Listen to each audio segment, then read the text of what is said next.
Queen Zara looked at herself in the mirror. Her blue skin shined under the bright lights of her room. The golden crown on her head felt heavy today. It was her wedding day, and she was not happy about it. She was the ruler of the Velthari Empire. Her people controlled many planets across the galaxy. They were strong, smart, and feared by other alien races. But today, she had to marry a human from a small planet called Earth. The marriage was not about love. It was about politics and power. Her advisors told her that humans had things the Empire needed. They had metals, water, and other useful things. By marrying one of them, she could control their whole planet. Jake Collins waited in the palace garden. He was the human she would marry. He looked very ordinary to her. He was not tall like the warriors from other planets. He was not strong like the rock people from the mining worlds. He had brown hair and brown eyes. Nothing special about him at all. Jake worked as a cultural helper. He spent his days reading books in the palace library. Sometimes he walked in the gardens. He was quiet and polite. The queen's guards and servants thought he was boring. They called him the pet human when they thought no one could hear them. The wedding ceremony began at noon. Hundreds of important aliens came to watch.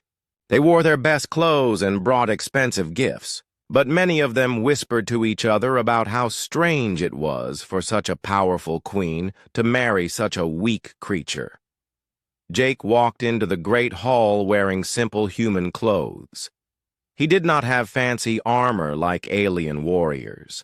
He did not have special technology like the science races. He just walked quietly to where the queen waited. When it was time to speak his wedding promises, Jake surprised everyone. He spoke in perfect Velthari language. His words were clear and his accent was almost perfect. Even the queen was surprised. Most aliens could not speak her language so well. "I promise to stand by your side," Jake said in her language. "I will respect your people and your ways. I will be honest with you always." The queen felt something strange when he spoke. His voice was calm and strong.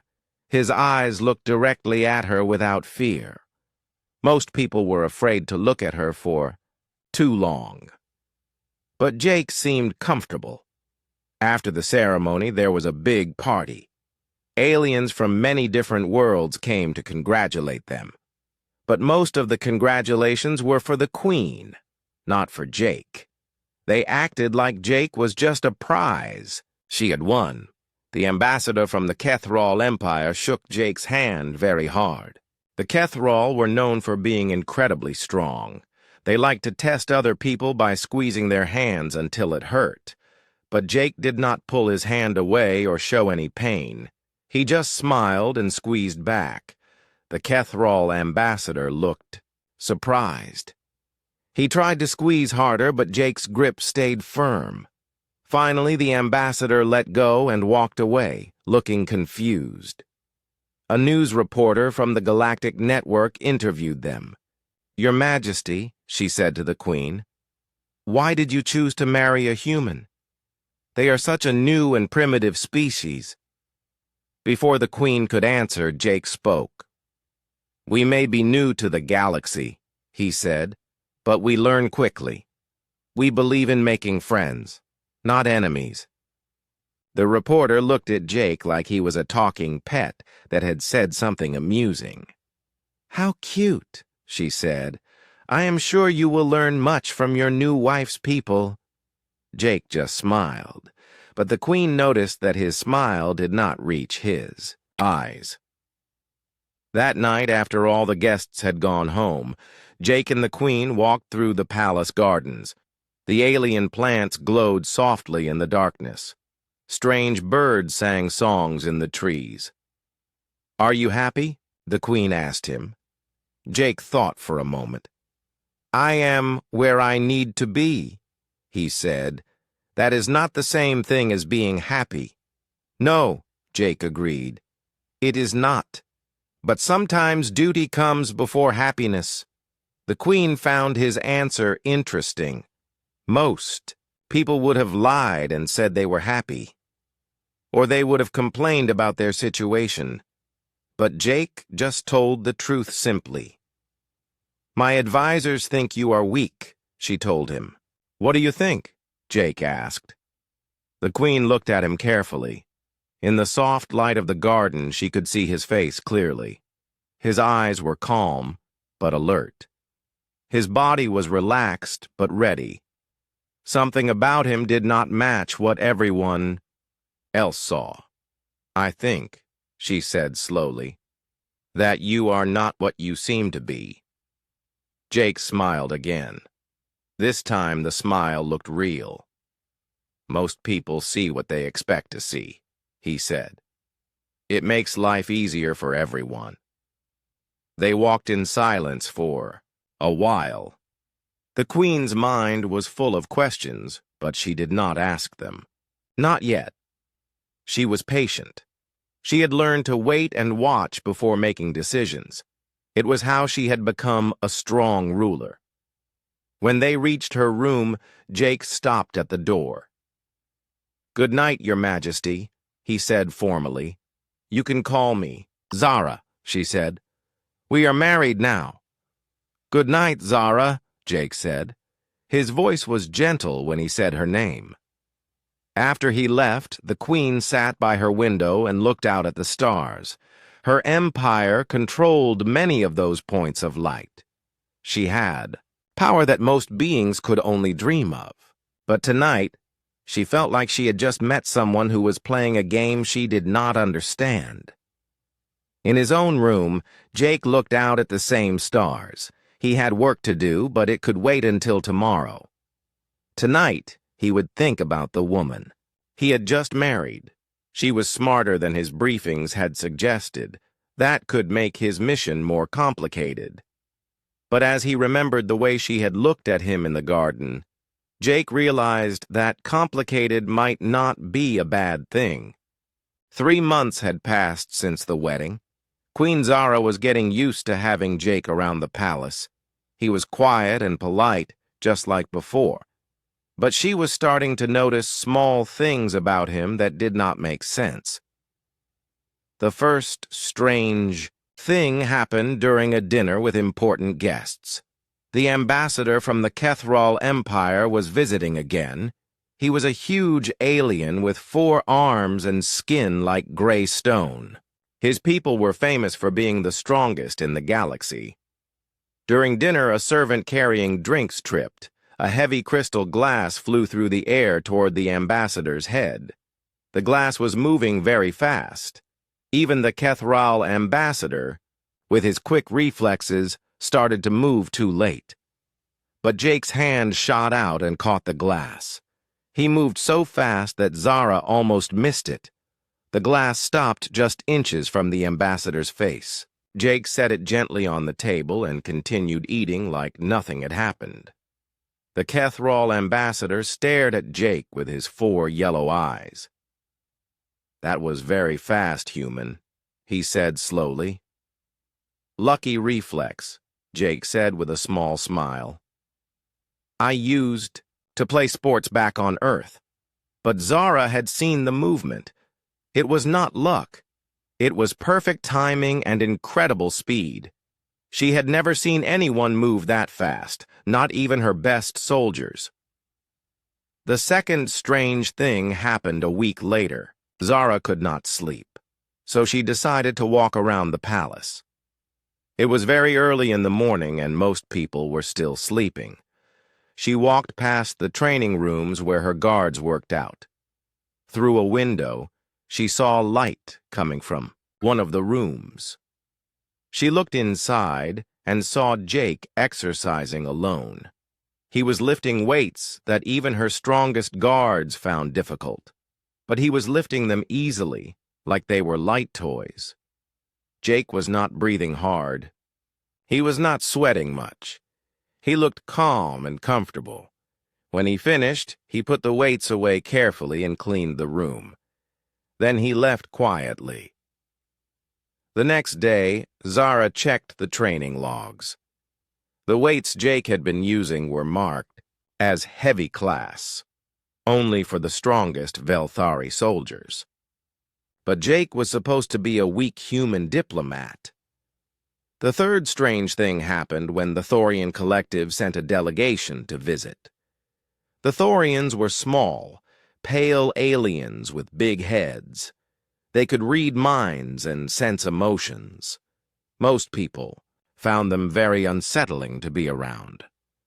The lead Thorian was named Zilmoth. He was old and powerful, able to see into almost anyone's thoughts. But when he met Jake, something odd happened. Zilmoth's large black eyes went wide with surprise. He stepped back quickly, like he had touched something hot. Later, when Zara was alone with Zilmoth, she asked him what was wrong. "Your human husband is very unusual," Zilmoth said in his whispering voice. "I cannot read his mind clearly. It is like trying to see through thick metal walls. I have never encountered anything like it." "What do you mean?" Zara asked. "Most minds are like open books to my people. Even strong minds have thoughts that leak out. But his mind is completely closed. It is not normal for any species, especially not humans." Zara felt a chill run down her spine. She had heard that humans were supposed to be mentally weak compared to other species.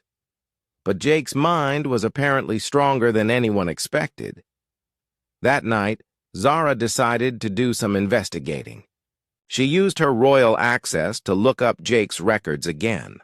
On paper, everything looked normal.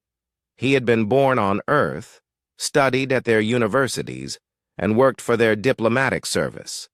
But the more she looked, the more questions she had. His school records were perfect, too perfect.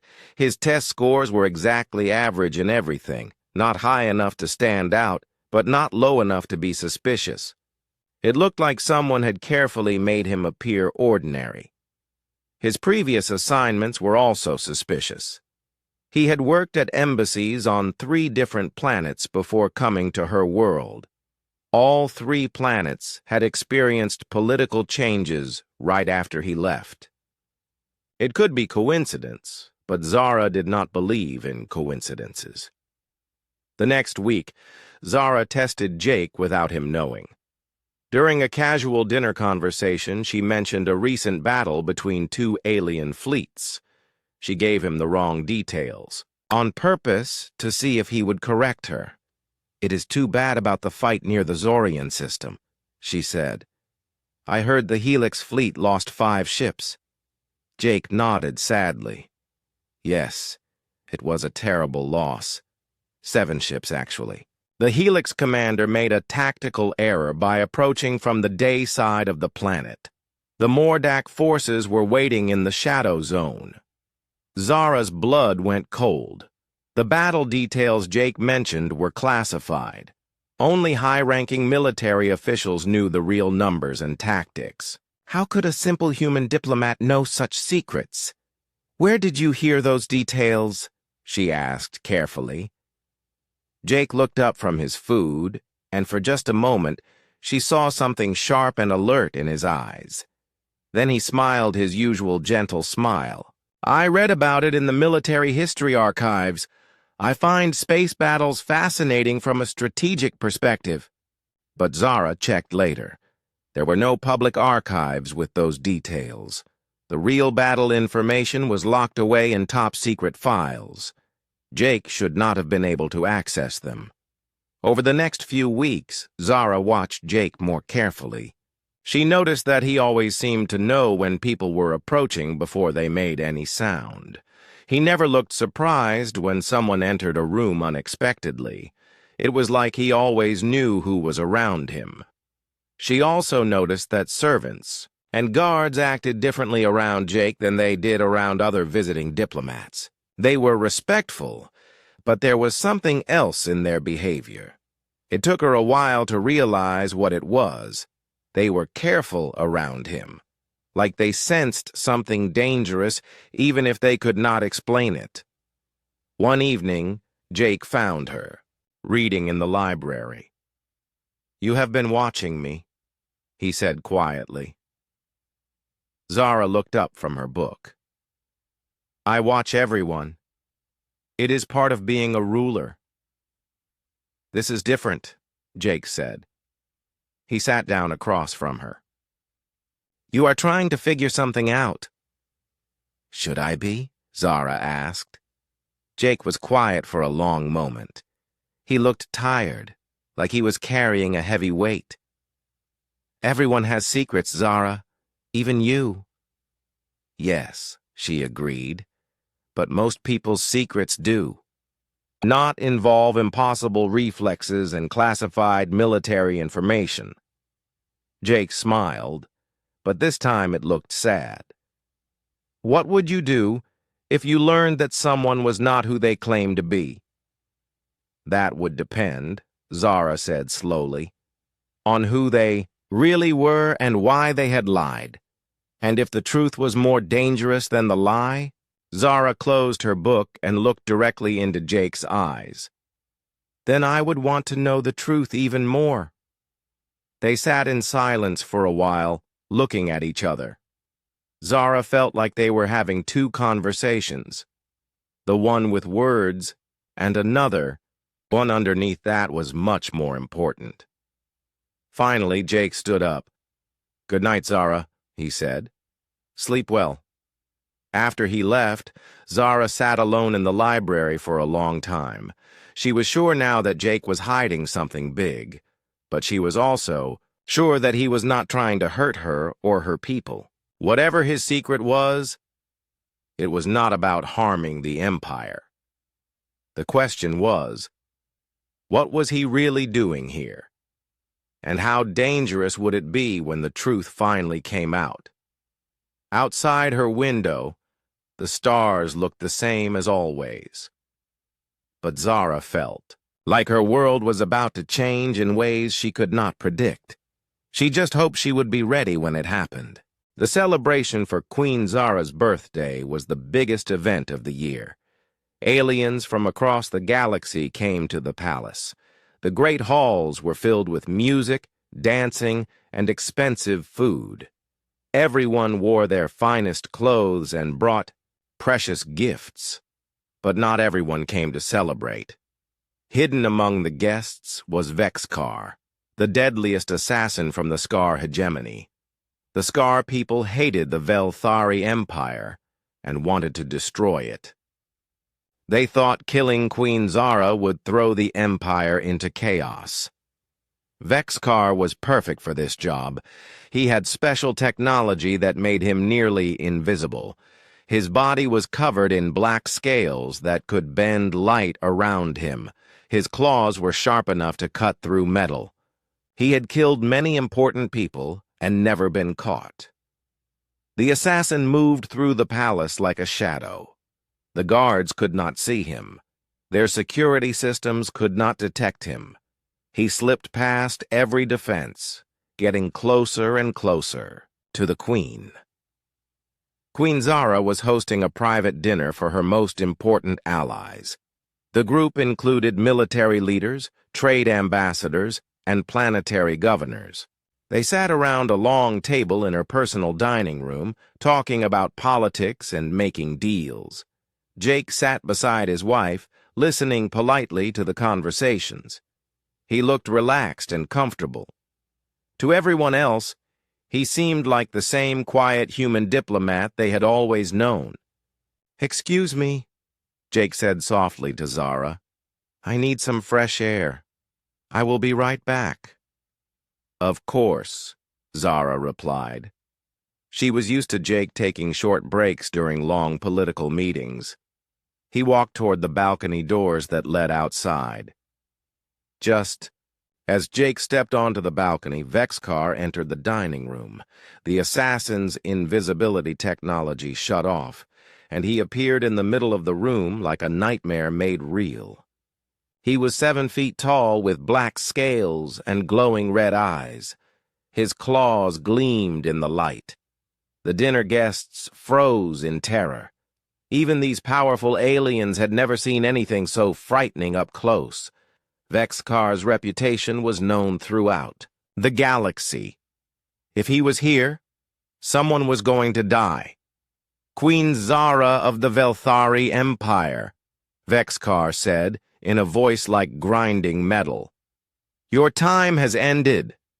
Zara reached for the emergency weapon hidden under the table, but Vex-Kar moved faster than her enhanced reflexes could follow. His claw swept toward her throat, moving too quickly for anyone to stop. Then something impossible happened. Jake appeared behind Vex-Kar, not running from the balcony, just suddenly there, like he had teleported. The dinner guests did not even see him move. 1 second he was outside. The next second he was inside, standing calmly behind the deadliest assassin in the galaxy. Vex-Kar spun around, his red eyes wide with shock. Impossible, he hissed. I heard no footsteps. I sensed no movement. Hello, Jake said politely, like he was greeting an old friend.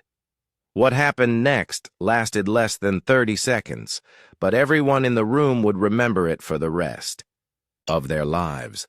Vex-Kar attacked with all his deadly skills. His claws moved faster than lightning. His body twisted and struck like a giant snake. He used fighting techniques that had defeated the greatest warriors in the galaxy, but Jake was always one step ahead. He dodged every attack without seeming to try. When Vex-Kar's claw came toward his head, Jake simply was not there anymore. When the assassin tried to grab him, Jake slipped away like water. Then Jake started fighting back. His movements were unlike anything the aliens had ever seen. He did not use weapons or technology. He used only his hands and feet, but they moved with impossible precision. Every strike hit exactly where he wanted it to hit. Every block stopped Vex-Kar's attacks perfectly. The assassin tried to use his invisibility again, but it did not help. Even when Vex-Kar could not be seen, Jake knew exactly where he was. He blocked invisible attacks and struck back at an enemy no one else could see. How? Vex-Kar gasped as Jake's hand hit a pressure point on his neck. How can you fight what you cannot see? I can hear your heartbeat, Jake said calmly. I can smell your breath. I can feel the air move when you strike. Sight is just one sense. The fight ended when Jake grabbed Vex-Kar's wrist and twisted it in a way that made the assassin's whole body go limp. It was a technique none of the watching aliens recognized. Vex-Kar collapsed to the floor, alive but completely unable to move. Jake pulled a thin cord from his pocket and quickly tied up the assassin. Then he checked Vex-Kar for hidden weapons and removed several deadly devices from his body. Finally, Jake looked around the room at the shocked faces staring at him. Is everyone all right? He asked, sounding genuinely concerned. The dinner guests could only stare. These were some of the most powerful beings in the galaxy, and they had just watched a weak human defeat their greatest nightmare with his bare hands. How? Whispered General Korth, the Empire's top military commander. How did you do that? Jake straightened his clothes and smoothed down his hair. I had a good teacher, he said simply. Queen Zara stood up slowly. Her legs felt weak from shock. Jake, she said in a voice that shook slightly. What are you? Before Jake could answer, more guards rushed into the room. They had heard the commotion and come running. When they saw Vex-Kar tied up on the floor, they could not believe their eyes. Your Majesty, the guard captain said, we detected an intruder, but our systems lost track of him. How did you capture him? We did not capture him, Zara said, still staring at Jake. My husband did. The guards looked at Jake with new respect and confusion. The quiet human diplomat had done something their best warriors could not do. They had always thought of him as harmless, but now they were not so sure. Jake knelt down beside Vexcar, who was still conscious but unable to speak clearly. "Who sent you?" Jake asked in a voice that was still polite but somehow much more dangerous than before. Vexcar's eyes filled with hatred. "You are not what you seem," he gasped. "Neither are you," Jake replied. "You are supposed to be unstoppable. But here you are, stopped." Jake stood up and looked at Queen Zara. Her blue skin had gone pale, and she was looking at him like she was seeing him for the first time. "We need to talk," she said quietly. "Yes," Jake agreed. "We do."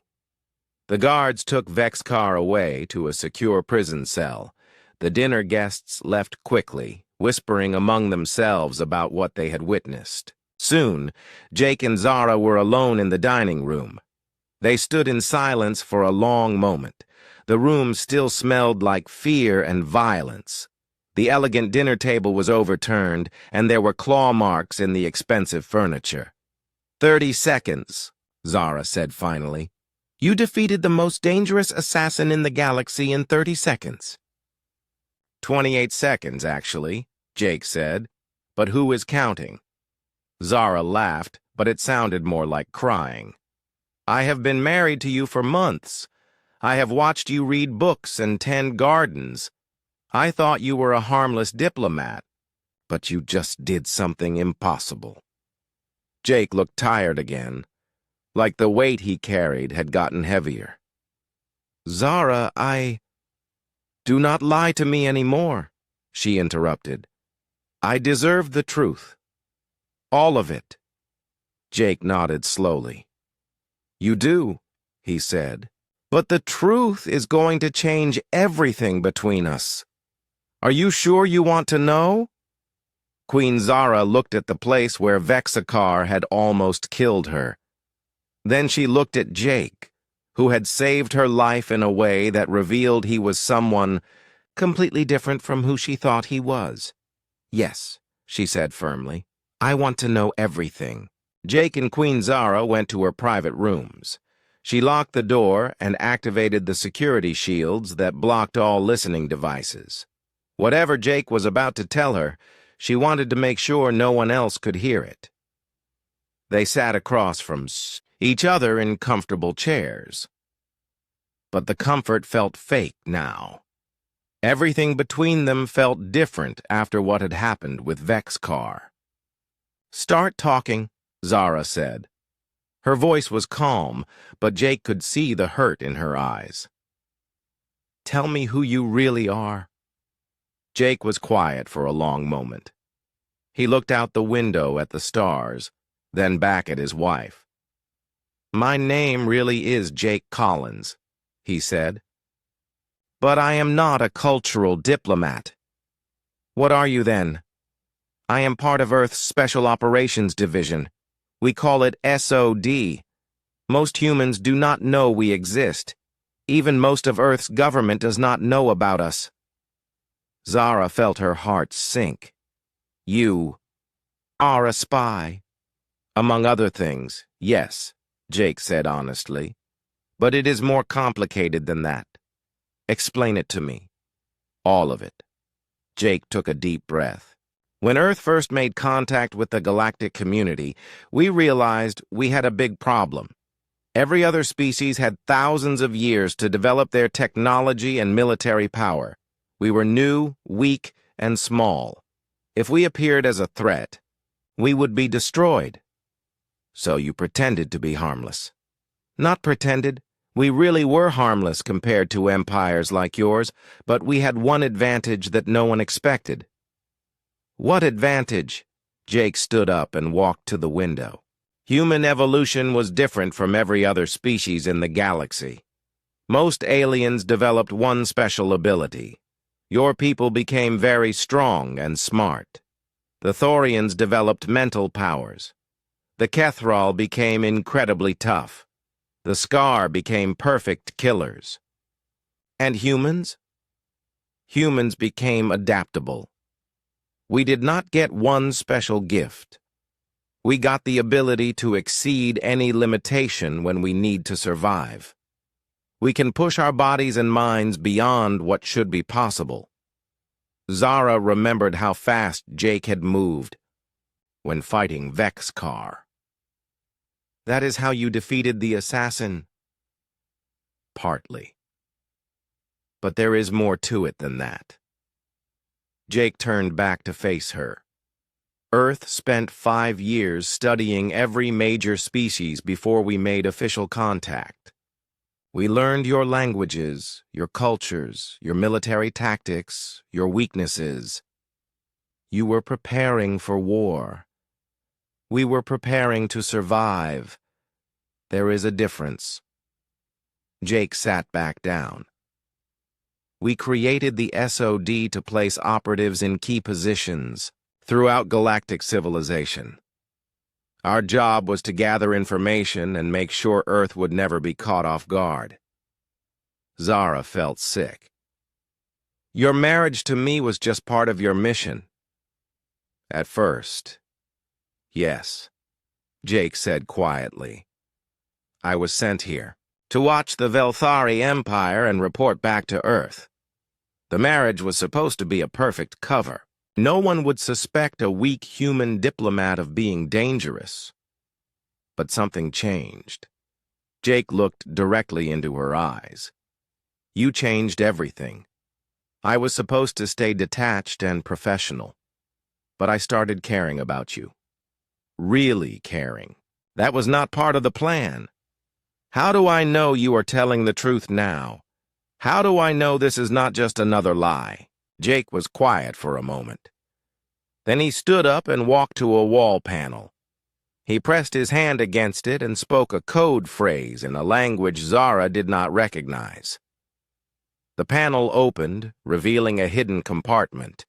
Inside were weapons, communication, devices, and data storage units that looked far more advanced than anything Earth was supposed to have. Jake pulled out a small device and handed it to Zara.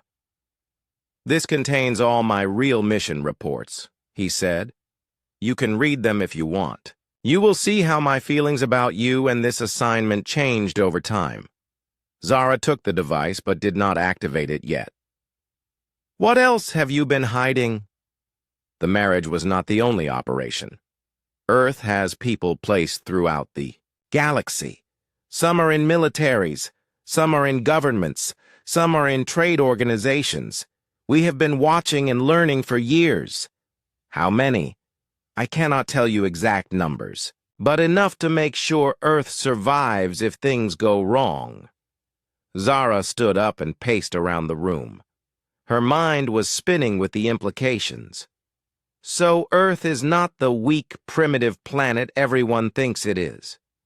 We are still small and new compared to the great empires, but we are not helpless, and we learn very quickly. What about your physical abilities? No normal human should be able to fight like you did tonight. Jake smiled sadly. That is where the adaptation comes in. So operatives go through training that pushes human potential to its absolute limits. We learn to use our bodies and minds in ways that most people cannot imagine. Like moving faster than an assassin can see? Like using every sense to track an enemy. Like reading micro-expressions to predict attacks. Like controlling our heartbeat and breathing to stay calm in any situation. Jake sat back down. We become the best version of what humans can be. Zara stopped pacing and looked at him. So everything about our marriage has been a lie. Not everything, Jake said firmly. My feelings for you are real. The way I care about your people and your empire is real. The fact that I saved your life tonight because I could not stand to lose you, that is real. But you are still a spy. You are still reporting to Earth about everything that happens here. Jake was quiet for a long moment. I stopped sending regular reports 2 months ago. What? I told my handlers that the situation here was stable and that I needed to maintain deep cover. But the truth is, I could not keep reporting on you like you were just a target. It felt like betrayal. Zara felt confused. Part of her was angry about the deception.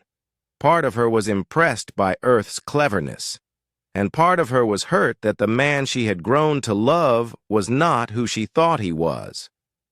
"What happens now?" she asked. "That depends on you," Jake said. "You could expose me and Earth's deception. You could use this information to gain advantage over other species. You could have me arrested or killed. And if I do not, then we figure out how to move forward, together or separately. That choice is yours." Zara looked at the data device in her hand. It contained the truth about her husband, and maybe about the future of galactic politics. "If I read these reports, will I hate you?" "You might," Jake said honestly. "The early reports are very cold and calculating. I wrote about you like you were a puzzle to solve, not a person to care about." "And the later reports?" "The later reports show a man falling in love with his target and not knowing what to do about it." Zara sat back down.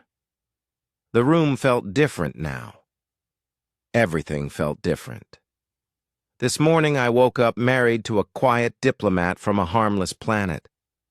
Tonight I find out I am married to a super soldier spy from a species that has been secretly infiltrating galactic civilization. I know it is a lot to process. Jake, do you understand what this means? If Earth has been placing operatives throughout the galaxy, if humans are capable of the things you just showed me, then everything we thought we knew about your species is wrong." "Yes. Other species are going to find out eventually. When they do, there will be panic. Some will want to attack Earth before you become too powerful. Others will want to ally with you out of fear." Jake nodded. "We have known this day would come eventually. We have been preparing for it." "How?" "That is classified information I cannot share, even with you." Zara laughed bitterly. "Even now you are still keeping secrets. Some secrets protect people. If I told you everything, it could put both Earth and the Velthari Empire in danger." They sat in silence for a while. Zara thought about all the implications of what Jake had told her. Earth was not what it seemed. Her husband was not who she thought he was.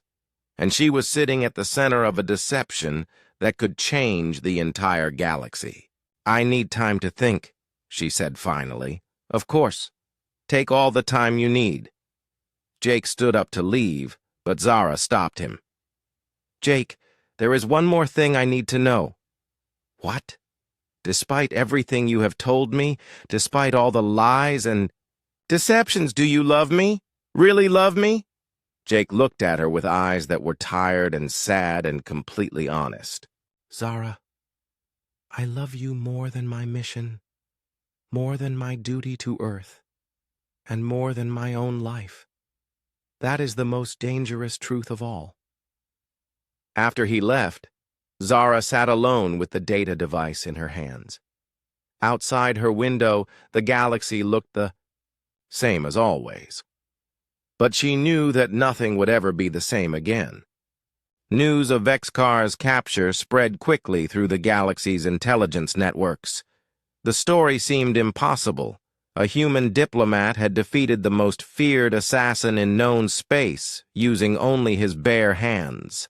Alien governments began asking questions about Earth and humans that they had never asked before. The Scar hegemony was furious. Their perfect weapon had been humiliated by what they still believed was a primitive species. The Scar leaders decided that both the Velthari Empire and Earth needed to be destroyed before this embarrassment spread further. Within days, Scar war fleets began moving toward Velthari space. The hegemony had one of the largest militaries in the galaxy. Their ships were fast, deadly, and commanded by generals who had never lost a major battle. Queen Zara received the intelligence reports in her war room. Jake stood beside her, along, with her top military advisors. The mood was tense. Everyone knew that a war with the Scar hegemony would be costly, even if they won. "They are bringing 12 battle fleets," General Korth reported. "That is more firepower than they have used in any previous war. They mean to crush us completely." "What about Earth?" Zara asked, looking at Jake. "Will your people help us?" Jake was quiet for a moment. "That depends on what you decide to do with the information I gave you." Zara had spent 3 sleepless days reading Jake's mission reports and thinking about the choice she faced. She could expose Earth's deception and use it to her advantage, or she could trust the man she loved and forge a new kind of alliance. "I have made my decision," she announced to the room. "I am calling a special session of the Galactic Council. I want representatives from every major species to attend." Her advisors looked confused.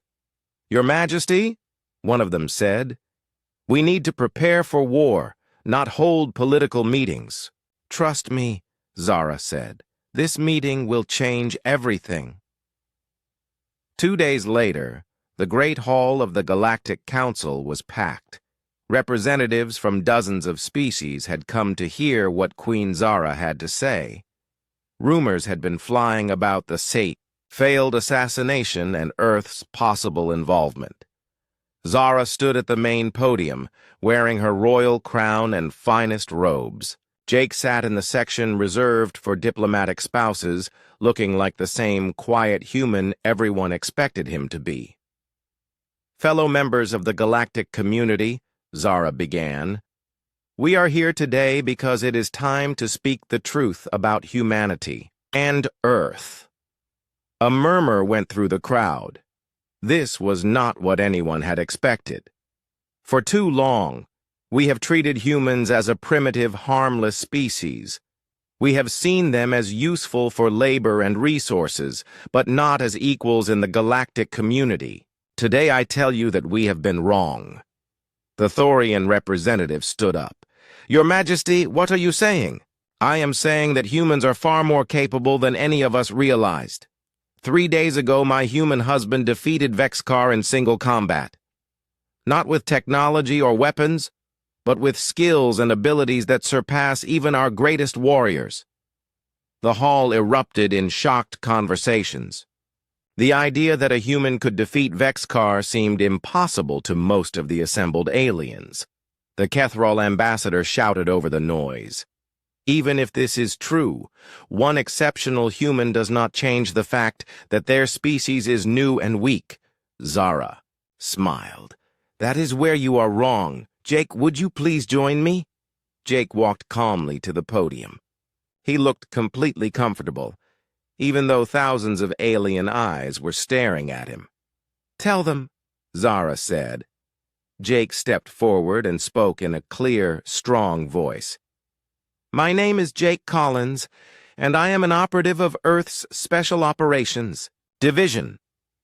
For the past 5 years, my people have been placing agents throughout galactic civilization. We have been watching, learning, and preparing." The hall fell completely silent. This was the last thing anyone had expected to hear.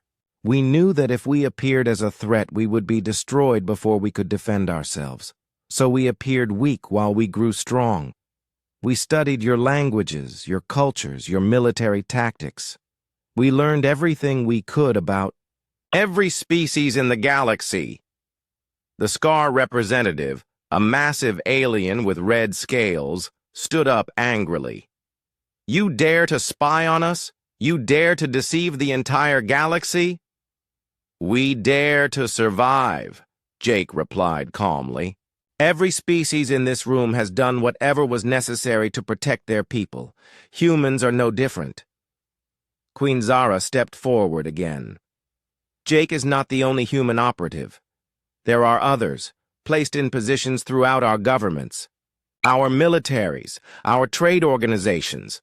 Earth has been preparing for this day for years."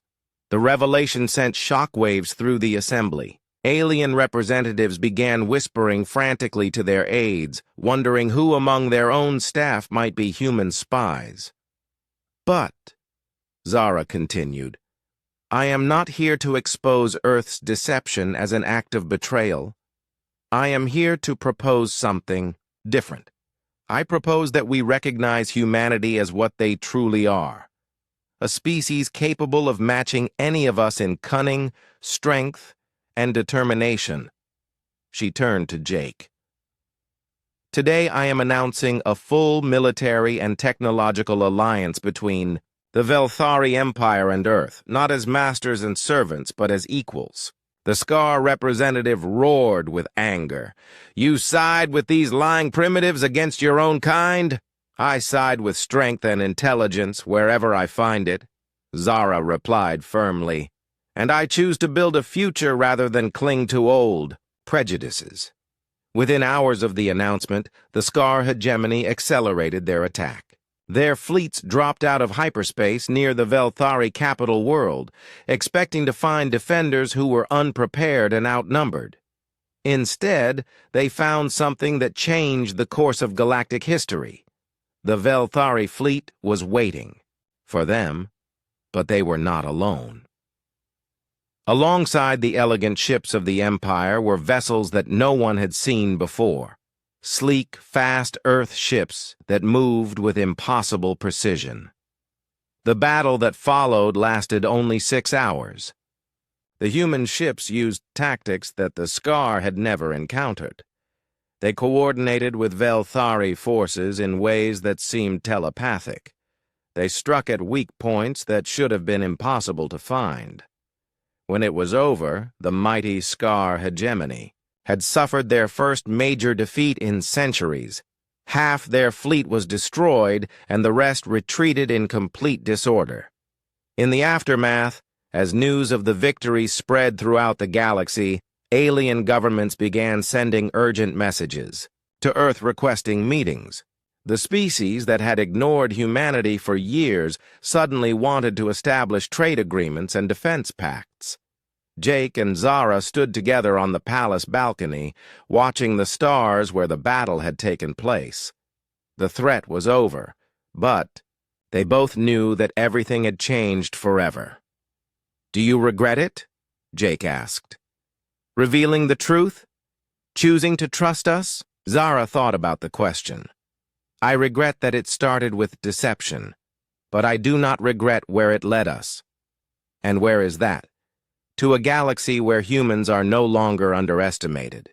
To an alliance between our peoples that is built on respect, instead of exploitation. To a future where strength comes in many forms." Jake smiled. "The galactic community will never be the same." "Good," Zara said firmly. "It needed to change." Over the following months, Earth revealed more of their true capabilities. Human diplomats, scientists, and military advisors came out of hiding in governments across the galaxy. The species that had seemed so primitive turned out to have been influencing galactic politics for years. Some alien civilizations were angry about the deception. Others were impressed by humanity's patience and planning. All of them were forced to acknowledge that they had seriously underestimated what humans could accomplish. Jake resigned from the SOD and became Earth's first official ambassador to the Velthari Empire. His marriage to Zara transformed from a cover story into the foundation of an alliance that would reshape the galaxy. On their first wedding anniversary, their real anniversary, not the political ceremony, Jake and Zara exchanged new vows. This time, There were no lies, no hidden agendas, no secret missions. "I promise to stand by your side," Jake said, just as he had a year before. "I will respect your people and your ways. I will be honest with you always." But this time, when he spoke the words, everyone knew exactly who he was and what those promises meant. Years later, when their children played in the palace gardens, Jake would tell them stories about the old days when humans were thought to be weak and harmless. The children would laugh at the idea, because in their world, humans and Velthari worked together as equals. And sometimes, late at night, Jake would look up at the stars and smile. Humanity had achieved the greatest victory of all. They had survived, grown strong, and earned their place among the stars, not through conquest or destruction, but through patience, intelligence, and the courage to reveal their true strength when the time was right. The galaxy would never underestimate humanity again, and perhaps more importantly, humanity would never have to hide what they were capable of achieving.